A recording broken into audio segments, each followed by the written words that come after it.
today is an exclusive. We are at HiTech Motorsports and Lotus of Austin, and I want to thank them for this experience. We are now getting ready to check out the Lotus Electre, the 2024 model.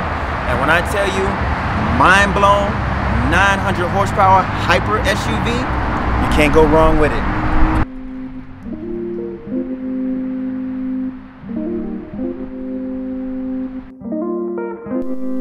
Alright, so let's unpack this Lotus Electre.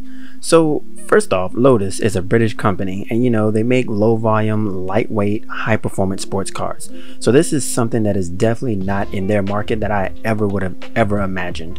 But I am not going to say that this is not a great vehicle.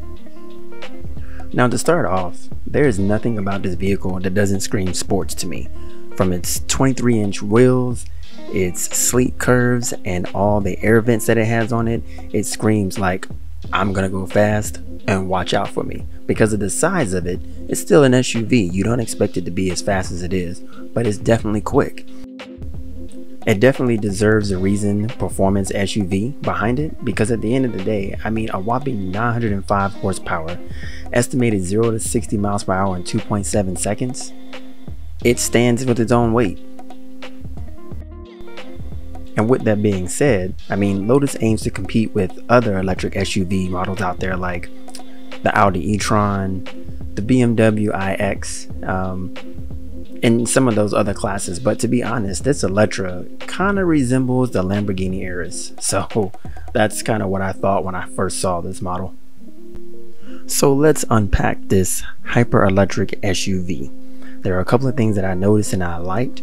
Again, this is a model that was being sent around from like a testing perspective, but it pretty much is what the production model is going to look like. So here's a couple of things that I did like about it. Alright, so let's talk about this active grille that they have here. This is a honeycomb grille shutter that automatically opens to cool the motor and closes to extend range. It's almost like it has an active grille to allow those dual motors to breathe, and that to me is one of the coolest features I've seen on an electric car. Alright, so next up would be this body style, and just with all the vents and ducts that channel air over the whole body, like it's a work of art to me. Like, as an SUV with all these curves and sleeks and air dams to keep all your speed and handling under control, what else in the market has this type of sports car feel in an SUV package? And another cool feature about this is its charging. This kind of reminds me of when we first got the iPhones with the fast charger, and we were so excited, in like 20 minutes the battery's always half full. Pretty much the same thing here. This 800 volt will allow you to get half of the battery or a little bit more charge in just 20 minutes. Alright, so now that we're inside this Lotus Electre, I honestly want to say that this is a good size SUV. When you think about any other SUVs out there, you don't really think of hyper performance and speed.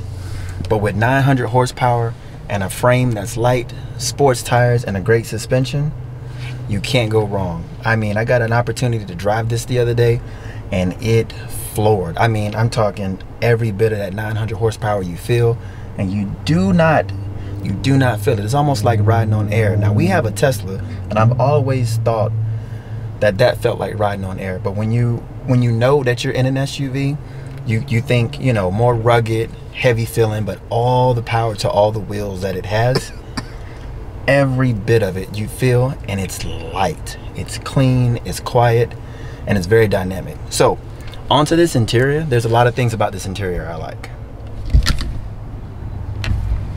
One, you have this little nav gas right here, this little screen that kind of just gives you your charge rate, your regen braking, the different types that you want to go through, which they have about 4 different types of regen braking, from off to 1 to 2 and 3 on their levels.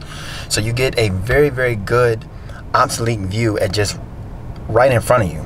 Now, I don't know if this is going to show it too well, but there is a heads-up display in front right here, and it gives about I don't know, I want to say maybe like a 15-inch view of everything in front of you, from the car, the speed that you're going, and kind of the lanes. It's really good. I think me and my wife experienced seeing something like that in the BMW i5, but they have a heads-up display here. And the cool part about this screen here that I just learned, this screen is being ran by Unreal Engine. So for all you gamers out there, you guys understand how fluid this is and the animations and motions of this vehicle, because it is being ran in Unreal Engine. Now, this is not a production model for the United States. Like I said, this is a first look.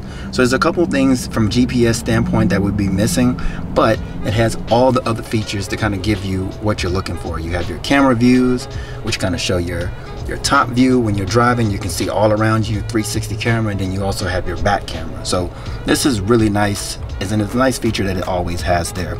And one thing I can really appreciate about this vehicle is that, yes, it is modern, it is futuristic, there's a lot of things going on, but they give you your simple basic tools that you always want to see. You got knobs for drive, neutral, park.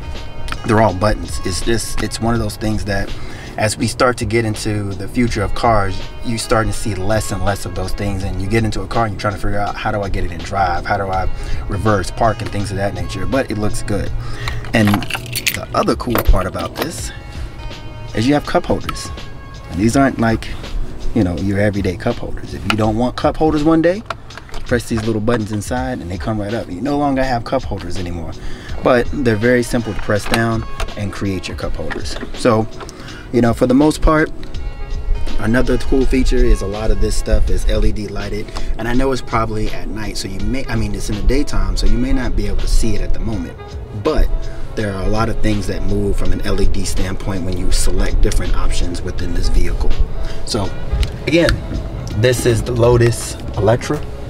It's just a quick demo view to show you, and once they have the production for this, I will definitely be giving this another run and another test drive as well, and we will see you on the next automotive review.